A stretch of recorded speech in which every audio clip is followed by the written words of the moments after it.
शहर में शोहरत है तो गांव में बरकत है। गांव से ही तो निकली शहर की हर शख्सियत है। लेकिन अफसोस कि आज हमारे गांव बीमार है। नमस्कार, मैं हूं आपके साथ श्वेता मिश्रा। बहुत स्वागत है आपका हमारी खास पेशकश में। कोरोना को लेकर मामले कम हो रहे हैं प्रदेश में। ये आंकड़े पॉजिटिव केसेस के भी कम हो रहे हैं, मौतों के भी कम हो रहे हैं और गांव में भी जिस तरह से महामारी फैली हुई थी वो कम होती हुई नजर आ रही है। यानी हम कह सकते हैं कि अब हम सुरक्षित हो रहे हैं जिस तरह से पहले महामारी की चपेट में थे। लेकिन सबसे अहम ये है कि वैक्सीनेशन को लेकर अब लोग जागरूक हो रहे हैं, चाहते हैं वो वैक्सीन लगे, लेकिन वैक्सीन की कमी यहाँ पर मुख्य वजह बताई जा रही है और इसलिए वैक्सीन नहीं लग पा रही है। और अब क्योंकि हमारा काफिला आगे बढ़ चुका है, लगातार गाँव की तस्वीर हम आप तक पहुँचा रहे हैं। महवा विधानसभा जो कि दौसा जिले में आता है, आज इस विधानसभा के कुछ गाँव का दौरा करते हैं और यहाँ का जायजा लेते हुए जानते हैं इस गाँव की हकीकत।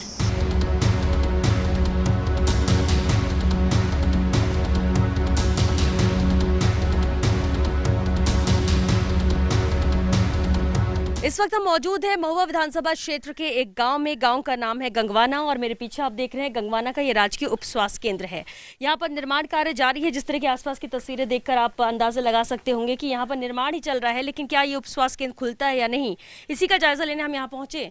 हालांकि यहाँ पर दरवाज़ा बंद है लेकिन ताला नहीं लगा और इसलिए हम इसे खोल सकते हैं कि आखिर अंदर क्या स्थिति है, ये जानने की यहाँ पर कोशिश करते हैं। ये नया निर्माण है इस उप स्वास्थ्य केंद्र का, लेकिन इसकी हालत देख के ऐसा लगता नहीं है कि यहाँ पर कोई आता होगा, कोई एएनएम बैठती होगी या कुछ भी। आप ये देख सकते हैं पूरा खाली पड़ा हुआ है। यहाँ कुछ दवाइयाँ पड़ी हुई हैं, मेडिसिन रखी हुई है। हालांकि ये मेडिसिन सबकी अभी एक्सपायरी नहीं है, फ्रेश मेडिसिन नज़र आती है यहाँ पर। लेकिन ये धूल जिस तरह से जमी हुई है पूरे इस उप स्वास्थ्य केंद्र में, उससे साफ नजर आता है कि यहाँ पर कोई बैठता नहीं है। हालांकि हम कोशिश करेंगे कि बाहर लोगों से भी, आसपास के लोगों से बातचीत कर सके कि उप स्वास्थ्य केंद्र में आखिर व्यवस्थाएं क्या है। हालांकि नया निर्माण है, ये अभी पूरी तरह से शुरू भी नहीं हुआ है। हालांकि 1 साल हो चुका है, लेकिन 1 साल में एएनएम यहाँ पर आए या नहीं, क्योंकि इसकी स्थिति देख के तो नज़र यही आता है कि यहाँ पर अब तक कोई भी नहीं आया होगा। पूरा ये खाली पड़ा हुआ है, कैसी इसकी हालत है आप देख सकते हैं। हालांकि चलिए बाहर हम देखते हैं कुछ लोग आसपास हों जो ये बता सकें कि आखिर स्थिति यहाँ पर क्या है। लेकिन अब इस नव निर्माण को आप देख लीजिए, किस तरह से दरारें इन दीवारों पर नजर आ रही हैं और ये अभी 1 साल ही हुआ है बने हुए।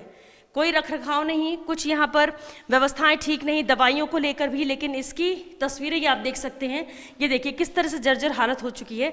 अगर इसी तरह के घटिया निर्माण से ही उप स्वास्थ्य केंद्र सिर्फ नाम के लिए बनाए जा रहे हैं तो सवाल यही उठता है कि आखिर ये कितने दिन तक चलेगा। 1 साल हो चुके हैं इसे बने हुए।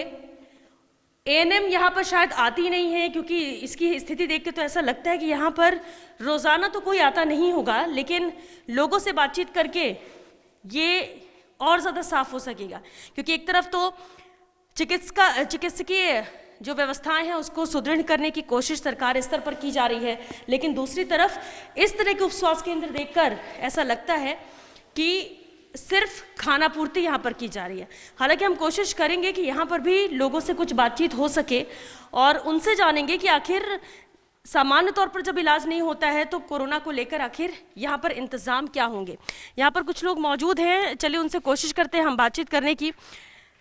भाई साहब ज़रा ये बताइए, ये उप स्वास्थ्य केंद्र तो नया बना है, हम अंदर जाकर अभी हमने देखा, एक तो ताला लगा नहीं था इसलिए हम अंदर गए और अंदर जाकर पता चलता है कि पूरी दरारें हो रखी हैं 1 साल से। यहाँ एएनएम आती हैं या नहीं? दरअसल मैडम, पहले तो आपका बहुत बहुत धन्यवाद। हमारी ये समस्या काफ़ी पुरानी है। पहले ये यहाँ पर प्राथमिक स्वास्थ्य केंद्र बना हुआ था, पुराना दर्जर, तो उसको साल भर पहले ही तोड़ करके दोबारा नए सिरे से बनाया गया है। लेकिन नया बनने के बाद में भी यहाँ पर एएनएम बिल्कुल भी नहीं आती है। हमने कई बार फेसबुक पर, ट्विटर पर सीएम तक ये शिकायत पहुँचाई है, जिला कलेक्टर को भी लिखित में जवाब दिया है हमने। ये तो कलेक्टर ही यहाँ पर देख सकते हैं, फिर मुख्यमंत्री तक तो बात क्या पहुँचाना। लेकिन क्या इस स्तर पर भी अगर एएनएम आती नहीं, क्योंकि अंदर हालत देख के तो लग रहा है कि यहाँ कोई आता ही नहीं है, तो इलाज क्या होता है फिर आप? नहीं, बिल्कुल सही बात है। यहाँ पर एएनएम को हमने बार बार रिक्वेस्ट भी की, हमारे पास की है, लेकिन वो उसके बाद में भी नहीं आ पाती है। अभी हालत ये है कि कोरोना के समय पर भी हमारे गाँव में एक रिकॉर्डेड डेथ हो चुकी है, 3, 4, 5 पॉजिटिव मरीज भी आए हैं। उसके बाद में भी एएनएम की अनुपस्थिति के कारण या तो ना तो टेस्टिंग हो पा रही है, ना जो मरीजों में सिम्टम्स हैं उनकी कोई गोली वगैरह उनको दी जा रही है। वैक्सीनेशन को लेकर भी यहाँ पर, हालांकि आपने लगवाई क्या वैक्सीन?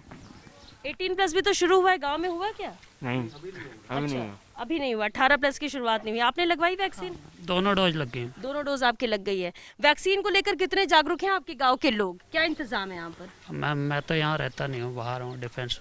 अच्छा, आप बाहर से आए हुए हैं, ठीक है इस गांव के, लेकिन आप बाहर नौकरी करते हैं। भाई साहब, आप तो यहीं रहते हैं इसी गांव से? हाँ, इसी गांव में रहता हूँ। आप मुझे ये बताइए, वैक्सीन को लेकर जागरूक कितने हैं लोग और क्या इंतजाम है वैक्सीनेशन वैक्सीन को लेकर लोग खूब जागरूक हैं, लेकिन यहाँ पे लगते नहीं है। जाते हैं कई बार, बाहर वापस आ जाते हैं लोग। तो आप लोग को जानकारी मिलती होगी ना कि आज वैक्सीन लग रही है और कहाँ? जानकारी मिले कहाँ से मैम? कहीं से हमको कोई जानकारी नहीं मिलती है। तो आप लोग सीधे, अच्छा तो वहाँ बताया तो जाता होगा कब कैंप लग रहा है? रोजाना नहीं? वहाँ नहीं, हम जाते हैं, बताया जाता है, लेकिन वहाँ पे बैठ के आ जाते हैं, लगते नहीं है। हालांकि बाहर भी कुछ बुजुर्ग हैं, हम कोशिश करते हैं उनसे बातचीत करने की। भाई साहब, कोरोना महामारी के बारे में जानकारी है आपको? हाँ मैम, जानकारी है है। हाँ। कि कितनी भयानक ये बिल्कुल बीमारी सारी है। जानकारी है। तभी आप लोग मास्क वगैरह लगा के बिल्कुल रखते बिल्कुल हैं। Any time. और इसके बाद ब्लैक फंगस भी आ गया, बिल्कुल, black fungus, white fungus, ma'am जानकारी तो सारी येलो है। फंगस सब भी आ चुका है। हाँ। पता है आप लोग को कितना अलर्ट रहना है। लेकिन सबसे अहम बात है जो कह सकते हैं कि दिक्कत आने वाले वक्त में हो सकती है कि अगली जो वेव आएगी वो खतरनाक होगी और बच्चों के लिए होगी। बच्चों के लिए क्या आप लोग सुविधाएं कर रहे हैं? बच्चों के लिए कितना एहतियात बरत रहे हैं कि उन्हें इस महामारी से बचाया जाए? हाँ मैम, वही जो बड़ों के लिए किया है, बच्चों उससे ज़्यादा बच्चों के लिए करना पड़ेगा। हाँ, तो कर रहे हैं कुछ कि नहीं कर रहे हैं बाहर मैम, के लिए बिल्कुल ध्यान दिया बिल्कुल जाए? बिल्कुल कर रहे हैं मैम। अच्छा, आप लोग कर रहे हैं। काका, वैक्सीन लग गई आपको? लग गई भाई, दोनों लग गई? एक डोज लगी है, दूसरी कब लगनी है क्या बोले? क्या पता भाईजान कब लगेंगे। हाँ, पहली वाली कब लगी थी? पहले वाले को इशू होता है, महीने को है। 1 महीने हो चुके हैं। वैक्सीन लगवाने भी आप भी बाहर ही गए थे? नहीं लगवाई सर। यहाँ पे लगी थी इसी उप स्वास्थ्य केंद्र में? हाँ। कब लगी थी आपको? ये तो बोल रहे यहाँ तो लगती नहीं है, बाहर ही जाना। लगी साहब, आई बहन जी, आई है। आई है? हाँ। किस दिन आई थी? क्योंकि यहाँ तो सब बोल रहे हैं कि वैक्सीन यहाँ आई नहीं है। आई साहब, आई एक दिन के लिए आई। ये तो बोल रहे हैं यहाँ पर वैक्सीन आई थी 1 दिन के लिए। एक दिन लगभग 1-1.5 महीने पहले आए थे। लगभग 1.5 महीने पहले गाँव के साथियों ने शिकायत करी थी कि सर हमारे यहाँ पर ज़्यादा कोरोना के पॉजिटिव 2-4-5 शिकायत आई हैं। तो उनसे रिक्वेस्ट करके स्कूल में एक दिन कैंप लगाया था। उसके बाद में कोई वैक्सीनेशन का कैंप नहीं लगाया। यहाँ पे नहीं लगा है। यहाँ पे नहीं लगा। चलिए, देखिए आपने देखा गगवाना गांव है, ये 3000 की आबादी है और कहना है कि 5% लोगों को ही अब तक वैक्सीन लगी है, जबकि वैक्सीनेशन की जो रफ्तार है वो बढ़ाई जा रही है कि ज़्यादा से ज़्यादा लोगों को वैक्सीन यहाँ पर लग सके। लेकिन इस गांव में नहीं लग पा रही है और उसकी वजह ये भी है कि इस गांव में नहीं है, वैक्सीनेशन के लिए दूर जाना पड़ता है। रजिस्ट्रेशन कराना भी हो या सीधे भी पहुँचो तो भी वैक्सीन बहुत कम आती है, लोग ज़्यादा पहुँचते हैं, इस वजह से भी इन्हें नहीं लग पाती है और वहाँ पर भी परेशान होकर आना पड़ता है। उप स्वास्थ्य केंद्र बंद तो चुका है, ANM यहाँ पर बैठती नहीं है। कोविड को लेकर कोई इंतजाम पहले भी नहीं थे, आज भी नहीं है। जाना पड़ता है आसपास महुआ तक जाना पड़ता है, करीब 4 से 5 किलोमीटर दूरी पर भी इलाज के लिए जाना पड़ता है। लेकिन गांव में स्वास्थ्य केंद्र होते हुए भी व्यवस्थाएं नहीं है, सुविधाएं नहीं है, इसलिए यहाँ के लोग जरूर परेशान होते नजर आ रहे हैं। एहतियात बरत रहे हैं कोविड से बचने के लिए खुद ही, लेकिन जोर यही है कि वैक्सीन ज्यादा से ज्यादा यहाँ पर लग सके। लेकिन वैक्सीनेशन के लिए भी पूरी तरह से डोज आ नहीं पा रही और इस वजह से अब तक लोग वंचित हैं वैक्सीन को लेकर। और इसलिए कहा जा रहा है कि सिर्फ 5% लोगों को वैक्सीन यहाँ पर लगी है, बाकी सब अभी इंतजार ही कर रहे हैं। 45+ वैक्सीन लग रही है, लेकिन 18+ को अब भी इंतजार है कि शुरुआत हो सके।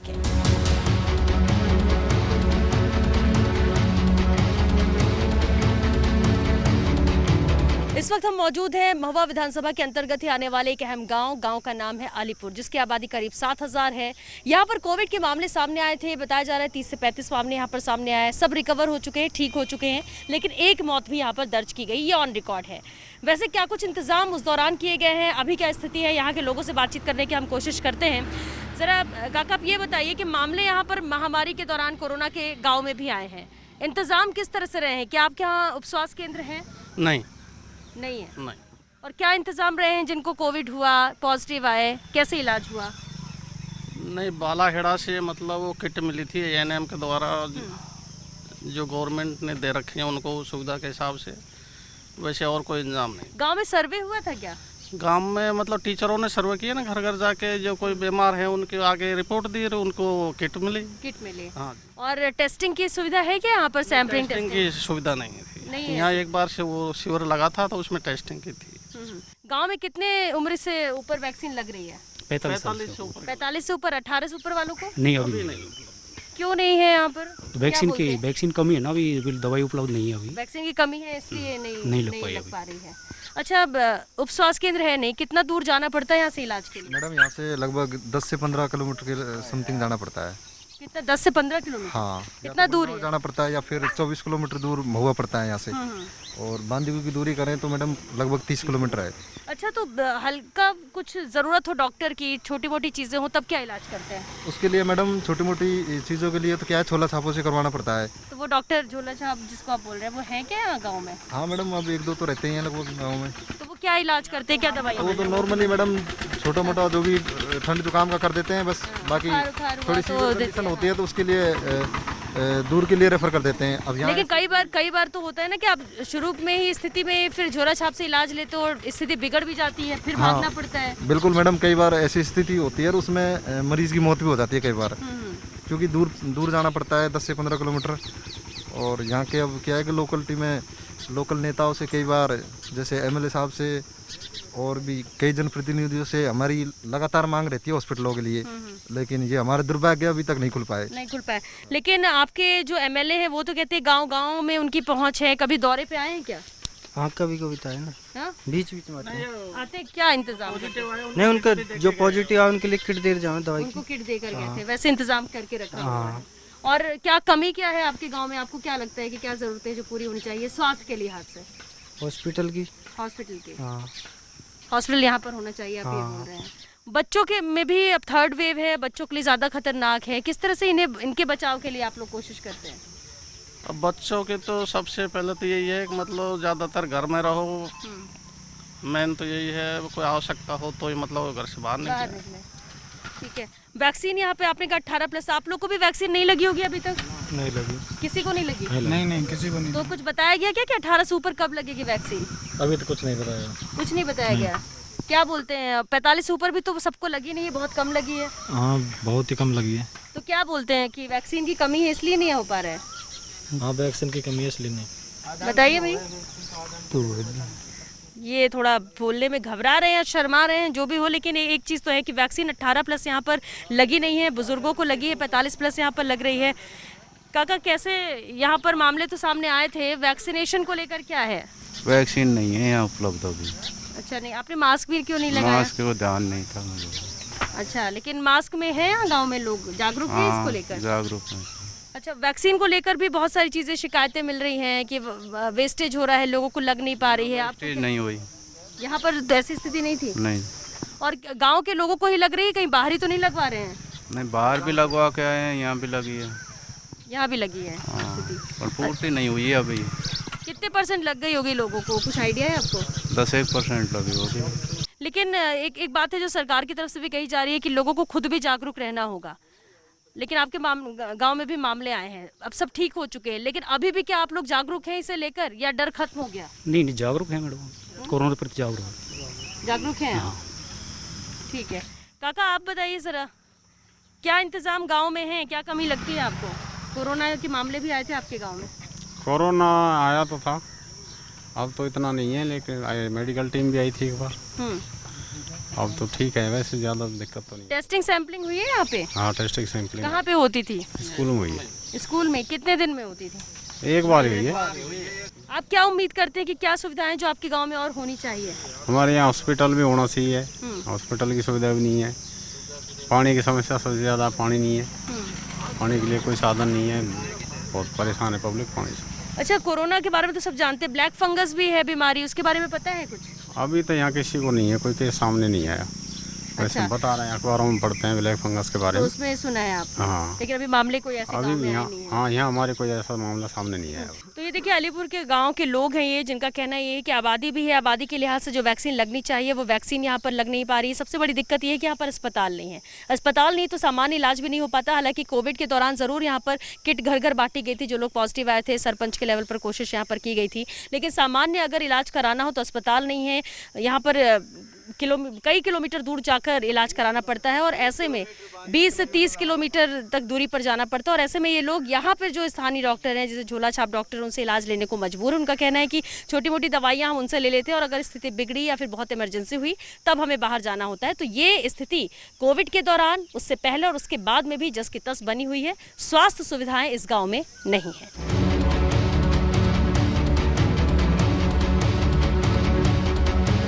अलीपुर ग्राम पंचायत के सरपंच इस वक्त हमारे साथ मौजूद हैं। आप ये जरा बताइए कि कोविड के दौरान महामारी पूरे गांव-गांव में फैली, आपके गांव में हालात कैसे रहे हैं और अभी क्या स्थिति है? हमारे गांव में अब फिलहाल तो थोड़ा शांत है, नहीं महामारी फैले इसमें अच्छी फैली थी। हाँ, पहले बहुत ज्यादा मामले आए थे। किसी की मौत तो नहीं हुई थी कोरोना? हुई थी, हुई थी। कितनी मौत यहाँ पे हुई? एक ही, एक मौत हुई थी। और अभी क्या सब सामान्य है, सब ठीक है? अभी तो सब नेगेटिव है। अच्छा, स्वास्थ्य की क्या सुविधाएं गांव में हैं? अस्पताल है क्या? उपस्वास्थ्य नहीं है, नहीं है? नहीं है। तो फिर कहाँ जाते हैं इलाज के लिए? कभी मंडावर जाते हैं, कभी महुआ जाते हैं, ऐसे बांदीकुई जाते हैं, ऐसे डोलते हैं, कुछ भी सुविधा तो नहीं। कोरोना के टाइम पे भी कुछ इंतजाम किए गए थे क्या सरकार के स्तर पर? यहाँ पे हमने फोन किया था तो मतलब दवा ववा देगी जो कोरोना में आ गए ना उनको, और हमने वो बुलाए थे, कुछ मेरी तरफ से मैंने जो सहायता हुई वो करी।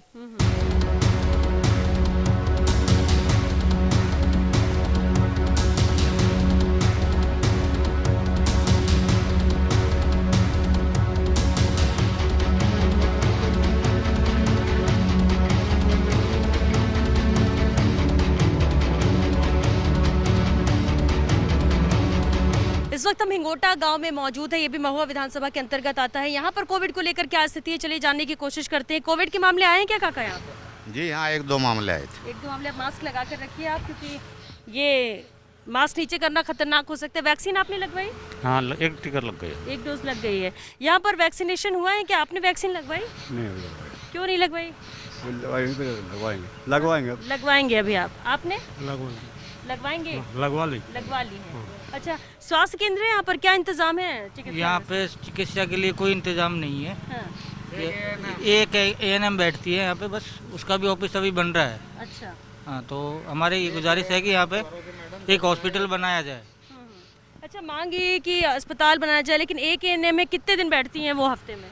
वो तो लगभग बैठते हैं, उनका काम पूरा करते हैं, लेकिन मैडम क्यों आबादी बहुत बड़ी है, हमें 3-4 हज़ार लोग बसते हैं इस एरिया के, रूरल एरिया है। तो एक एएनएम से क्या होता है, यहाँ तो अब आपकी भाषा में जो झोला छाप कहते हो ना आप उनको, उनके भरोसे ये गांव का कल्याण हो रहा है। वो चाहे सही दवा दें चाहे गलत तो दें। वो यहाँ पर बैठते हैं क्या? कब इलाज करते हैं वो? और वो देर सवेर करते ही है। अच्छा, मैंने दवाई वाई देते हैं वो, ये कह रहे हैं आप? बिल्कुल। कोई है क्या अभी यहाँ पर जो प्रैक्टिस कर रहे हैं या इलाज करते हैं? देख या कैमरा देकर कौन आवे यहाँ। अच्छा, यानी कि कैमरे को देख के कोई आना नहीं चाहता। यहाँ इनसे हम बात करते हैं। भाई साहब, आप क्या करते हैं यहाँ पे? कहाँ पे? यहाँ दुकान करता हूँ, हाँ? प्राइवेट मेडिकल की है। प्राइवेट मेडिकल की है। आप ही तो दवाइयाँ ववाइयाँ देते हैं ना यहाँ पे, क्योंकि यहाँ पे तो ज़रूरत है डॉक्टर। मेडिकल है ना सामने, मेडिकल से दवा देते हैं। आप क्या करते हैं? आप ही तो दवाइयाँ देते हैं। नहीं, मेडिकल स्टोर से क्या दवाई लेते हैं या देते हैं? दवा देते हैं वहाँ से मेडिकल। वहाँ पर क्या है? वो आपकी दुकान है वहाँ किनारे? किस चीज़ की दुकान है? दवाइयों की है। मेडिकल स्टोर है? नहीं, प्राइवेट प्रैक्टिस में। प्राइवेट प्रैक्टिस करते हैं आप? क्लिनिक है आपका? हाँ, किस तरह का इलाज करते हैं आप यहाँ? ठंडी जुकाम खांसी बस यही है और क्या। आपके पास डिग्री है क्या डॉक्टर की? तो ये जो झोला छाप डॉक्टर जो मदद कर रहे हैं उन्हीं में से एक हैं आप? जी हाँ। हाँ। तो बिना डिग्री के आप कैसे यहाँ दवाइयाँ खुद से दे देते हैं और इलाज करते हैं? परमिशन है क्या आपको? नहीं, परमिशन नहीं। परमिशन नहीं है, फिर कैसे? और अगर किसी की हालत बिगड़ जाए तब क्या? वो ठंडी जुकाम की गोली फर्स्ट एड कर देते हैं। फर्स्ट एड देते हैं, ठंड जुकाम की, बुखार की बस दवाइयाँ। इससे ज़्यादा तो कुछ नहीं करते? इससे ज़्यादा और इसके बाद दिक्कत होती तो क्या? ये मंडावर के लिए हम तो भेज देते हैं, गोली का पानी दे देते हैं, बस और कुछ नहीं। अच्छा, क्योंकि कई बार होता है कि स्थिति शुरू में तो ठीक रहती है, आप लोग ने दवाई दी और इसके बाद फिर वो बिगड़ती है, फिर आप लोग भी रेफर कर देते हैं क्योंकि आपके बस का होता नहीं। नहीं, हम तो कई बार दिक्कतें झोला छाप डॉक्टरों की वजह से गोली दे देते हैं बस। और मास्क आप पहले ठीक से लगाइए, मास्क आपका ठीक से नहीं लगा हुआ। यहाँ किस टाइम पर बैठते हैं आप? वहाँ पर कितने लोग हैं ऐसे आपके अलावा? 8-7 आदमी है। हाँ? 8-7 आदमी है। 5 से 7 आदमी इस गांव में ही हैं जो मेडिकल स्टोर भी खोला है और ऐसे दवाइयाँ देते हैं, इलाज करते हैं। परमिशन आप लोग के पास है नहीं? तो अगर आप लोग को अरेस्ट कर लिया जाए तो या पुलिस कार्रवाई कर ले तो तब क्या दिक्कत होगी? वो कर रहे हैं, कुछ हो रहा है जो। और अगर किसी की बीमारी, किसी के इलाज के दौरान उसको कुछ हो जाए तब फिर जिम्मेदारी आप लेते हैं? फर्स्ट में ही तो फर्स्ट एड ही करते हैं हम तो, और कुछ गोली। आप बोल रहे हैं अभी फर्स्ट एड करते हैं, लेकिन मामले जैसे बिगड़ते हैं तो क्यों झोला छाप डॉक्टर बदनाम है? आप ही बता दीजिए। अब ये तो हो जाता है ना, शुरू में ज़्यादा सीरियस पेशेंट होता है उसको ले लेते हैं डॉक्टर लोग, उसके बाद में ज़्यादा बिगड़ जाती है तबीयत तो उसकी। तो अभी तक तो आपने खोला हुआ था और जैसे हमें देखा आपने शटर डाउन करके और आप बिल्कुल निकल गए। क्यों? जब अगर आप सही कर रहे हैं तो आपको डरना क्या? ऐसी कोई बात नहीं। अभी तो मैंने देखा था, इसलिए तो आपके पास आई हूँ बात करने।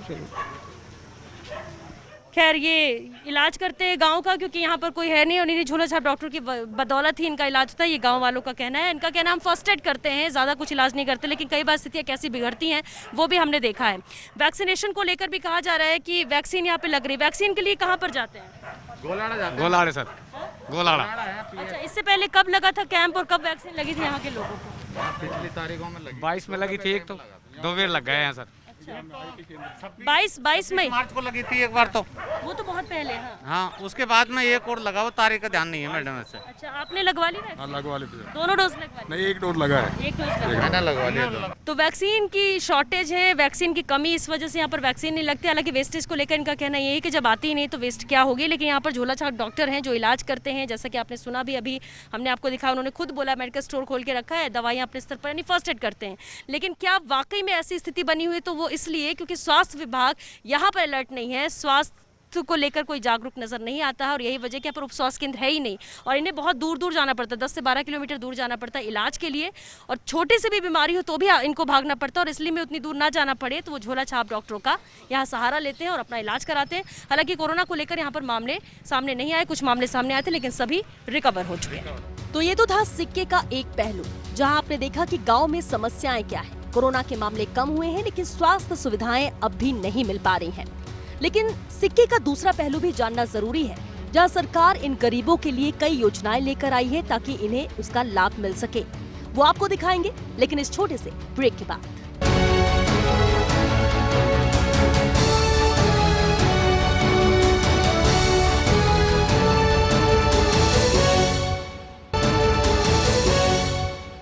ब्रेक के बाद आपका स्वागत है। जब हमने गांव की यात्रा की तो सामने आया कि रोजी रोटी का संकट शहरों की तुलना में गांव में कम है, क्योंकि पशुपालन, खेती-बाड़ी यही उनका मुख्य आधार है कमाई का। और कुछ लोग हैं जो मजदूरी करने बाहर जाते हैं, और जब मजदूरी करने जाते हैं और उस दौरान लॉकडाउन लगा और इस महामारी के दौरान की बात करें, 1.5 साल की करीब बात कर ले, तो उन लोगों को जरूर दिक्कतें आई हैं, रोजी रोटी का संकट आया। लेकिन मुख्यमंत्री अशोक गहलोत की सरकार लगातार हर जरूरतमंद तक मदद पहुंचाने का काम कर रही है। इसी कड़ी में राज्य सरकार ने कोरोना महामारी के कारण आजीविका का संकट झेल रहे 33 लाख निराश्रित, असहाय और जरूरतमंद परिवारों को इस वर्ष की दूसरी किश्त के रूप में 1000 रुपए की सहायता राशि देने के आदेश दिए हैं। मुख्यमंत्री अशोक गहलोत के निर्देश पर कुल 330 करोड़ रुपए की राशि इसे लेकर जारी की गई है। इनमें से 300 करोड़ रुपए RISL और 30 करोड़ रुपए जिला कलेक्टर्स को हस्तांतरित किए गए हैं। ये राशि जरूरतमंद परिवारों के बैंक खातों में सीधे ट्रांसफर की जाएगी। ये सहायता कोरोना महामारी के कारण थड़ी ठेला चलाकर गुजारा चलाने वाले छोटे दुकानदारों, रिक्शा चालकों, निर्माण श्रमिकों, BPL, स्टेट BPL, अंत्योदय योजना में शामिल स्ट्रीट वेंडर जैसे गरीब और असहाय परिवार जिन्हें सामाजिक सुरक्षा योजना का लाभ नहीं मिल रहा है, ऐसे परिवारों को ये मदद मिलेगी। और ऐसे परिवारों को संबल देने के लिए ही इस वित्तीय वर्ष की 1000 रुपए की पहली किश्त का वितरण अप्रैल 2021 में पहले ही किया जा चुका है। बता दें कि गहलोत ने कोविड की पहली लहर और लॉकडाउन के कारण आजीविका संकट से प्रभावित इन जरूरतमंद परिवारों को संबल देने के लिए वित्त वर्ष 2020-21 में भी प्रत्येक परिवार को 3500 रुपए की सहायता राशि उपलब्ध कराई थी, जिस पर राज्य सरकार ने 1155 करोड़ रुपए वहन भी किए थे। इसके बाद मुख्यमंत्री ने वित्तीय वर्ष 2021-22 के बजट में इन परिवारों को 2 किश्तों में अतिरिक्त सहायता राशि देने की घोषणा की थी। और इस प्रकार राज्य सरकार ने संकट की घड़ी में कुल 1815 करोड़ रुपए वहन कर अब तक प्रत्येक परिवार को 5500 रुपए की आर्थिक सहायता उपलब्ध कराई है। हालांकि अभी भी लोगों को मदद की दरकार है, वो चाहते हैं कि सरकार उनकी मदद कर सके, लेकिन सरकार भी ये योजना लेकर आई, बजट में भी इसकी घोषणा की गई ताकि आर्थिक तौर पर जो कमजोर हो चुके हैं परिवार, जिन्हें सहायता की बहुत जरूरत है और वो चाहते थे कि मदद सरकार की तरफ से मिले, और ऐसी स्थिति में सरकार ने अपने स्तर पर यह कोशिशें की, योजना की शुरुआत की, लोगों के खाते में डायरेक्ट ट्रांसफर किए पैसे, यानी कि कोई बीच में मीडिएटर नहीं। क्योंकि एक शिकायत यह भी आती थी कि किसी के माध्यम से अगर पैसे गरीबों तक पहुंचते हैं तो वो भी उनमें से पैसा ले लेता है, और ऐसे सीधे तौर पर उस गरीब परिवार को मदद नहीं मिल पाती थी। और इसीलिए ये पूरी योजना बनाई गई है और इस तरह से पूरा प्रक्रिया रखी गई ताकि सीधे ट्रांसफर गरीब के खाते में ही हो पैसे, और उसे मिल सके, उसे मदद हो सके सरकार की तरफ से। तो आर्थिक तौर पर जो तंगी झेल रहे थे परिवार, उनके लिए सरकार ने ये योजना लाई ताकि उन्हें मदद मिल सके। और सबसे अहम बात है, देखिए लॉकडाउन हुआ, लोगों की आजीविका चली गई, रोजी रोटी का संकट आया, शहरों में ही ज्यादा देखने को मिला, लेकिन गांव में भी वो परिवार, वो लोग जो बाहर मजदूरी करने जाते थे, फिर वो गांव से निकल के शहर की बात कर ले या राजस्थान से निकलकर दूसरे राज्यों की बात कर ले, उन सभी लोगों के दर्द को समझा मुख्यमंत्री ने। और यही वजह रही कि जब इतना बड़ा संकट का दौर आया तो ये अहम योजना सरकार लेकर आई। और चलिए इसी के साथ आज के लिए बस इतना ही, हमें दीजिए इजाजत, नमस्कार।